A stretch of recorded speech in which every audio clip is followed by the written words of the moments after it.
Uh, I don't care if I get slapped for anything, but you got to see this.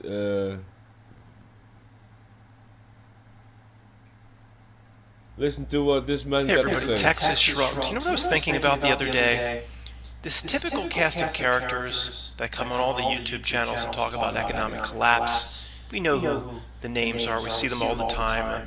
Gerald Celente or Bill Holter or Andy Hoffman or Harry Dent, and there's others, of course, like Rob Kirby, blah, blah, blah. Now, to some degree or another, all of them called for economic collapse by now. No doubt about that. I specifically remember Bill Holter We're gonna interviews go or roll. Harry Dent interviews where I don't want to put words in their mouth, but the concept was like we have weeks. We have weeks before this thing goes down. Particularly, for example, Bill Holter around Brexit. Well, of course, none of it happened. And the point is, I take exception with this cast of characters, even though I like most of them. And I believe most of them, or all of them, are on our side. Because they're never big enough. No one's ever big enough to say, I was wrong. See, saying I was wrong when the reality you predicted is obviously not what's happening out the window, that allows you to find the real truth.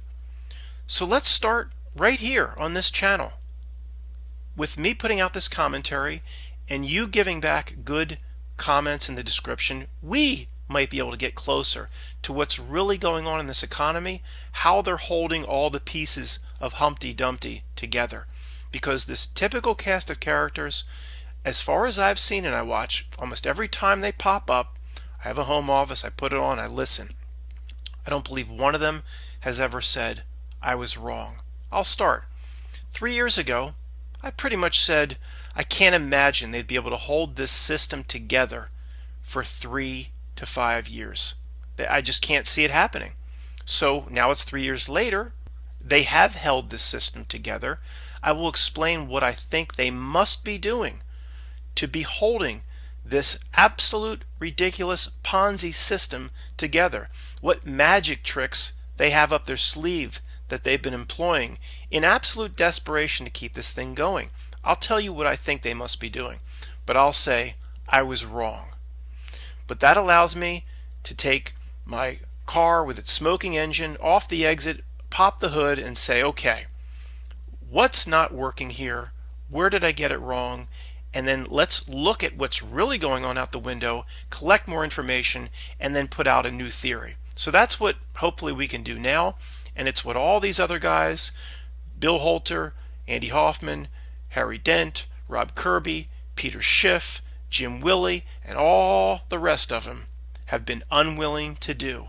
And you know what? Until they're big enough to say I was totally wrong, I'm pretty much done with them, even though I've been watching religiously. But I started to get pissed off recently going, not one of these guys came out and said they were wrong. Anyway, enough on that.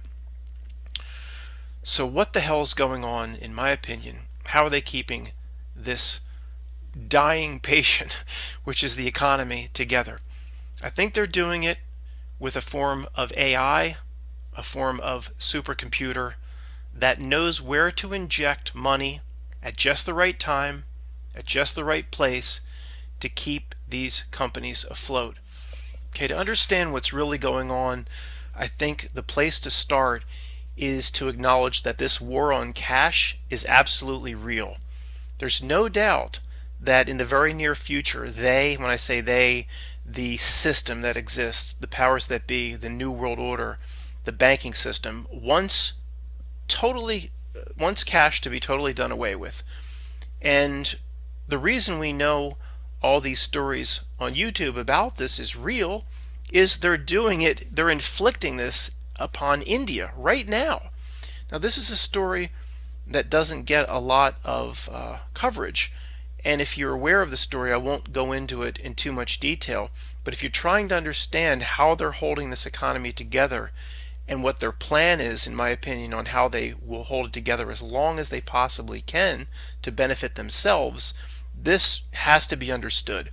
So what they did to India in the middle of November is no different than this. Say you got word, somebody called you and said, did you know they just banned in the United States, they made it illegal to use the $20 bill, the $50 bill, and the $100 bill? What? You'd say, what? That can't be right. Yeah, the president literally just went on TV and said, can't use them, turn them all in, turn your old currency back in, and we'll give you a new currency. But it's illegal to use them. No one legally is allowed to take the 20 and the 50. What? That's what they did to India in the middle of their most common denominations of currency in the middle of November. Now, understand that there could be millions of people that starve to death because of this. There's 200 people in India at the hardcore poverty line or lower, meaning they don't even have bank accounts. They're out in the middle of the sticks, rural, wherever. All they have to their name is a few of these 20s. Now, not US dollars, of course, they use rupees, but the equivalent of the $20 bill and the 50. What they have in a little shoebox, that's all they have. And they heard on the radio that now it's illegal and no vendor can legally accept it. Well, what do we have to do? Well, you have to go to your nearest approved and accredited bank, and you're gonna turn in your green rupee, and we'll give you the red rupees. And literally, like, I don't know, 70 million people said the nearest bank is 70 miles away by donkey, over 2 ferries where there's not even a bridge. There's like a guy with a raft I have to cross over, and I don't even have electricity. Think of, when you think of the poorest of the poor in the United States, you think of some people in Appalachia that still exists without running water and without electricity. Well, about a fifth of India exists that way. So tell them that the little bit of currency they've saved up is now worthless. Yes, millions could die. But India is just a testing ground for this new world order cashless system. They know that they're up against it. This system might not have much longer to survive. So they said, well, we better do a test case on a lot of people and push them in a cashless direction as quickly as possible. So Bill Gates goes over and has a visit with the Prime Minister of India just before it happens. And literally they hit 1 billion people. India has 1 billion people. They hit them over the head with this overnight. They're still scrambling. Restaurants are empty. How do I get the new currency? And see, during all of this, they didn't just hand out the red currency for the green currency. They pushed them to digital as much as possible. They helped people anybody that could get a bank account, that had an address, got a bank account established. And they weren't allowed, even though they gave them all their wealth, the old funds, the old rupees they gave in, they weren't allowed to take that much cash back, say only $100 a week for withdrawal. You can get the access to the rest of your money digitally so millions and millions of dirt poor are scrambling, and there are in these rural areas. I mean, there are even Africa and the poorest parts of Africa have ways for people to trade like a Bitcoin type thing digitally. But the point is, yes, millions of people could starve. Do you think the New World Order gave one shit or just at all rolled over in the middle of the night wondering how those millions and millions of people are going to fare because you took their form of currency away so they can't trade their corn for your slop, for your snakes, for your sister? That's how most of India does business. Anyway, enough on India, but when you impose this on 1 billion people and millions of people are going into a starvation situation, this is worth talking about for a few extra minutes. Anyway, this is a test case. And the way the New World Order thinks, well, it's only Indians. A few million could die? Yeah, F them. It's only Indians. I'm not joking. I would think that's probably the way they think about it. Yeah, it's only Indians. That's what Barbara Bush would say, something like that, if you know some of her previous comments. Anyway, so they are pushing us all to cashless as quickly as possible because they can control that situation. And I believe they're already doing that now. So let's pause here and say, what do we know? We know since 2008 and that mini little recovery where we didn't go to Mad Max. I mean, we did get through that situation through bailouts. Very little has failed, and I believe there's a reason for that. Meaning Ford or General Motors, anybody failed? No. Well, any major banks failed? No. GE and any Cisco, any major telecoms? Well, not really. Or Lucent had its problems. Sports Authority closed hundreds of stores, and my local Sports Authority closed down, and Kmart's are closing. But that's not major. What I think they're doing is there's this, imagine that supercomputer in the movie War Games, the Whopper. Lights going back and forth. Instead of trying to launch nuclear missiles by breaking the codes, it's figuring out where to inject cash to make sure all our major companies and financial institutions stay afloat. And perhaps it can predict where a failure will come before the company itself can predict. And it injects cash. In my opinion, this must be what they're doing. Look, I'm going to be wrong about a lot of this, but even if I'm taking us down the right path, and I'm not quite done explaining how they're doing it, so stick with me. So, I don't know, Ford Motor Company, for example, boy, they're going to go under, and say their computers, their financial computers probably automatically have to communicate with the Fed's and the Treasury's Whopper supercomputer. Lights going back and forth. Well, maybe the CEOs don't even know about it. It injects 1.5 billion. And as we've talked about many times, the Fed working with the Treasury can create 1.5 billion or 1.5 trillion or 15 trillion. It doesn't matter. They just hit buttons on a keyboard. The money is now brought into existence. This is nothing new. They've been doing this for many, many decades in many, many QE type situations. They can create whatever amount of money they want on a keyboard and send it wherever they want. Do you and I get access to it? The little proles, the peon taxpayers? Well, of course not. We're slaves. I don't want to digress. Let me get back to the point. So Ford is injected with this cash, the $1.8 billion they needed to get through the quarter. See, from their perspective, maybe we have a ideological perspective of what capitalism should be and that these companies should fail. But they're going to argue back to us at this point that, did you see the movie Mad Max? Do you want the humongous outside your window, saying you have, 12 minutes or 20 minutes to bring out your sister and your firewood, or he's going to come through the front door? Just walk away. Just walk away. It'll spare your lives. Basically, they would say to you, do you want that? Well, here's what we have to do if you don't want that. Because if Ford goes under, who knows what cascading effect that could have, ripple effect on the entire economy. Loss of confidence if Ford Motor Company were to go under. People start hoarding. All of Harry Dent's or Peter Schiff's situations come to play. So they send the money and Ford gets it. Now, first of all, they would say, why shouldn't I send it? Why shouldn't we keep Ford afloat? It doesn't cost any of us anything to keep them afloat. We just create the money on a keyboard and send it over. So people would say, well, if they're just creating money and sending it to companies to keep companies afloat, and I don't know if I've pointed it out in this video, but almost nothing's failed since 2009. If you look at bank failures, there have been almost none where it's a traditional FDIC bank failure. The list of bank failures you see on Wikipedia are hundreds and hundreds, but it's all failed and who acquired it. It's basically like an acquisition. One bank just changed the name. It's not a true failure the way they're listing it on Wikipedia. Absolutely not. Almost nothing's failed. Well, how's that possible in a fake economy with all this QE? Because in my opinion, they're injecting cash. And they would say, well, why shouldn't we inject the cash into Ford? It doesn't have an inflationary effect. Ford just is paying their employees, paying their pensions, paying their vendors, just like they always have. There's no more inflationary effect because I guess Harry Dent's deflation situation would be if everybody started to go under. But they're just allowing Ford to pay the bills that they've always paid, not to expand with new plants in Mexico or whatever.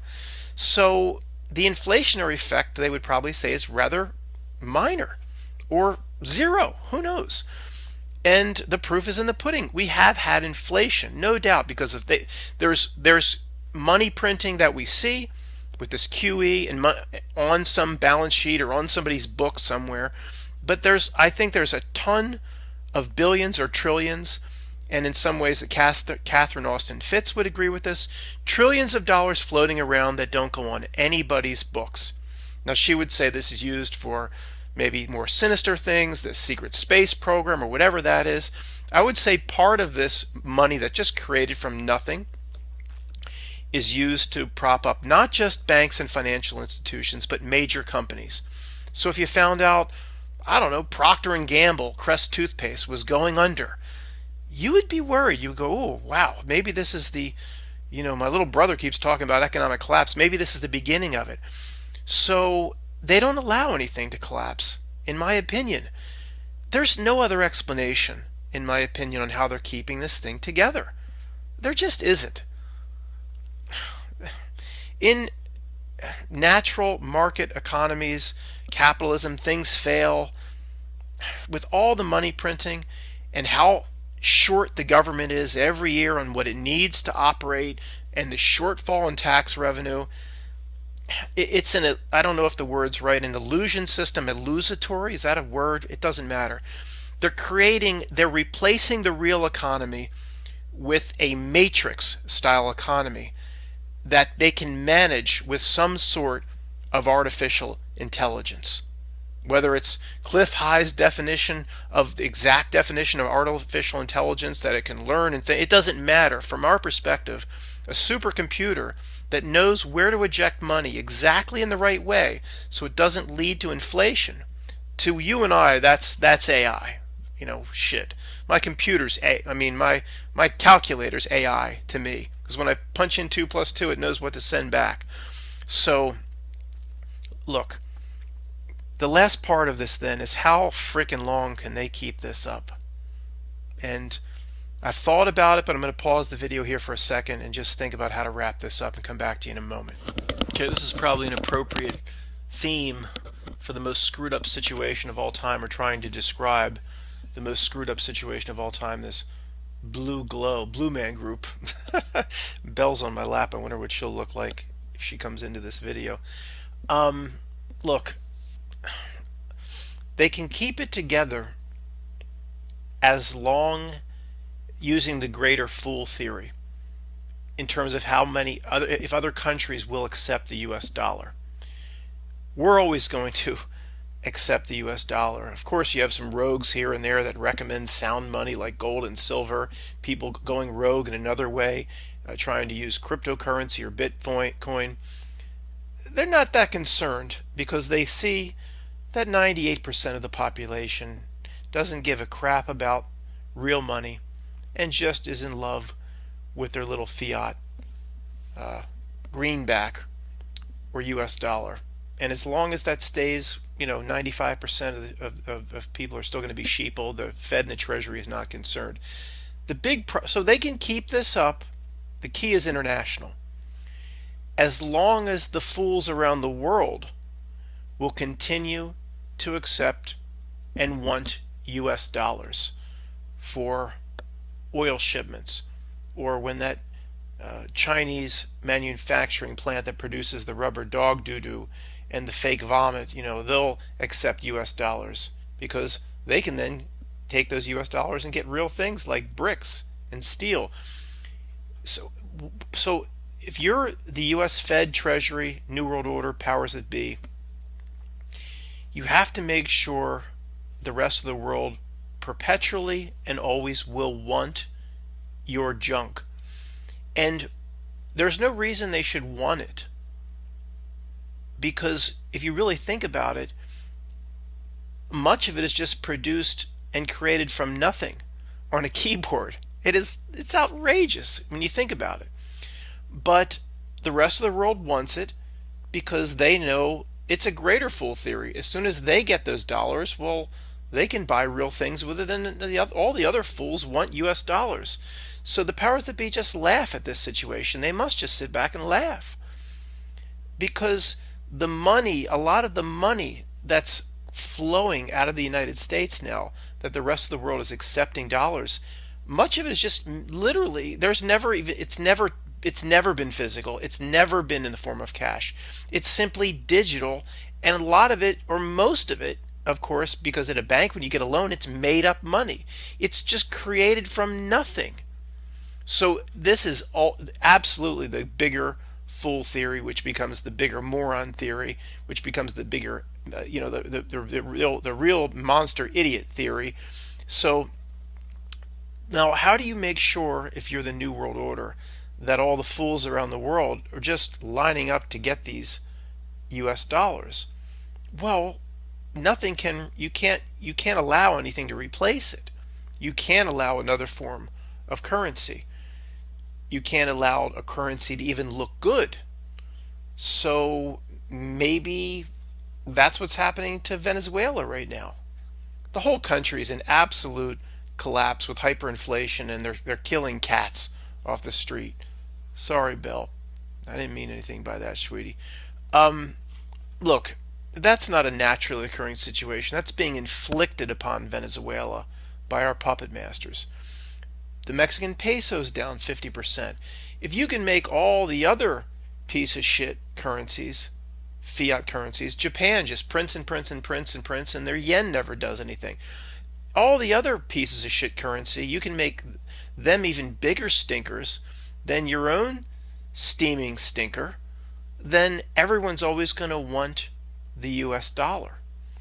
Now, what really threatens them, I believe, is alternative forms of money. If a nation simply just started bartering in a certain way and started to move forward without the dollar, well, they would invade the country, or who knows what sinister thing they would come up with, but they simply can't allow that. They simply can't allow it. They can allow these other fiat currencies because they'll go out of their way to make sure they're all just bigger stinker steamers than our own piece of shit. So, China, of course, is the big wild card. If China were to come out and say, we're going to reissue a new yuan or renminbi globally, and it's going to be backed by gold, and that's why we've been shipping all this gold into China for the last 15 years. China's big enough where the U.S. couldn't just Iraq them, couldn't just Afghanistan them, couldn't just Nicaragua them. You can't just go invade China to make sure they don't offer the world a new currency. So, look, the Chinese oligarchs are being... There's a reason why, what do they have? Every year they have 20 or 30 new billionaires. They're being paid off very well. Maybe not directly, but through all the contracts to manufacture all our shit. All the rich Chinese oligarchs get very, very rich. And I think the Chinese, to get what they want, they'll always probably threaten in back rooms with the puppet masters in this country that we could put out the yuan and renminbi backed by gold, and it is their big threat. And as long as they can be paid off, and they are a recipient of hundreds of billions and trillions over the years of U.S. greenbacks, and they can turn around and everybody wants those greenbacks. Or they can buy swimming pools, they can buy Ferraris and Lamborghinis, and they can buy Mercedes S-classes, and they can buy women. In many countries, they can buy women. Sex slave women, hookers and whores by the traditional sense. In other words, for right now, the Chinese are probably saying, yeah, we'll take the greenback and we'll continue to play in their system. We'll continue to play their game. Well, why shouldn't we? We're the big we're benefiting this more than anybody. And we have a force of slave laborers working all throughout China in factories that are making all the crap that America wants. So they're the big recipient, and they're not going to impose a new global currency that's going to shake the whole world up, put the whole world into turmoil, when they're the biggest recipients of this fake system to begin with, other than the 1% of the 1% of the elite that run this country, perhaps. So finally you could look at someone could say this. Well, Matt, why then is the Swiss franc? They're not in the euro. Why is the Swiss franc then so strong and so good? And then the New World Order, they're allowing that to look like an attractive currency. Well, yes and no. I mean, it's a tiny little blip compared to the United States. The Swiss franc couldn't just replace the US dollar for global currency and trading and oil. It couldn't happen. It's too small. The number of francs that exist are just too tiny. And to me, the elites are probably benefiting from that as well, because the ultra rich probably have already put 10, 20, 50 billion into Swiss accounts in Swiss francs. So the appreciation of the Swiss franc, they probably are benefiting from. And I don't know, it's like if you're a kung fu master and you're 300 pounds and all muscle, you could train, the little old lady. You could give her all your kung fu secrets. She's never going to beat you up, and that's Switzerland. It's never going to be a real threat. So you prop up Switzerland because you have half your money there anyway, offshore, the U.S. elite. And always thought if I touch on too much in some of these videos, somebody's going to come whack me. If I get whacked, folks, if I have an accident, trust me, I didn't have an accident, if you know what I mean. But anyway, that's what I think's going on. In summary, nothing is. We look at our papers or whatever real news exists, the little that exists. Nothing has failed. No big companies have gone out of business. And to me, in some form of collective collusion, working with the Fed, the Treasury, all under the table, I believe many, many, many companies and industries have been propped up with cash created from nothing. Nobody ever sees it. Nobody ever hears about it. Never even makes the paper. And nobody but the CFO, few people that work for the CFO and the CEO even know about it. To me, that's the only way they've been keeping this together. However, if they're doing that, or perhaps they're going to go to that, and I think they're there now, but they're not quite there. If they go to that, they can keep the system in place as long as the rest of the world lines up for our piece of shit US dollars on paper. Well, let me take that back. Of course, they're going to do away with cash. As long as I can transfer to buy a box of yo-yos to India, I can transfer US dollars digitally, and the Indians are happy to send me their well-crafted yo-yos for my US dollars. As long as they're happy to take the dollar, this system will go on and on and on. So if you really want to look at when it will break down, you will have to look at alternative types of currency and where the US dollar is being rejected. I think it is literally that simple, and it's arrogant for me to say, but I literally think collectively here in this video we can go farther than all the talking heads on all these YouTube channels, going farther and actually figuring out what the F is going on. Till the next time, Texas shrugged. Wow, that was a hell of a video. I need a beer. Bell! Bell! You didn't contribute. Do you want to say anything? Yeah, good new view, eh? Good new view.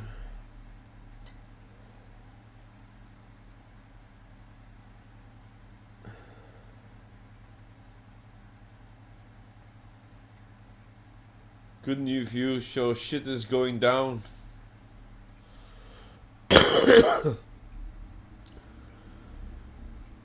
The big corporations don't fail, they just swallow up all the small ones. And yeah, every commodity is gonna get more expensive, eh? If everything gets inflated, how long? It's gonna get more expensive, eh?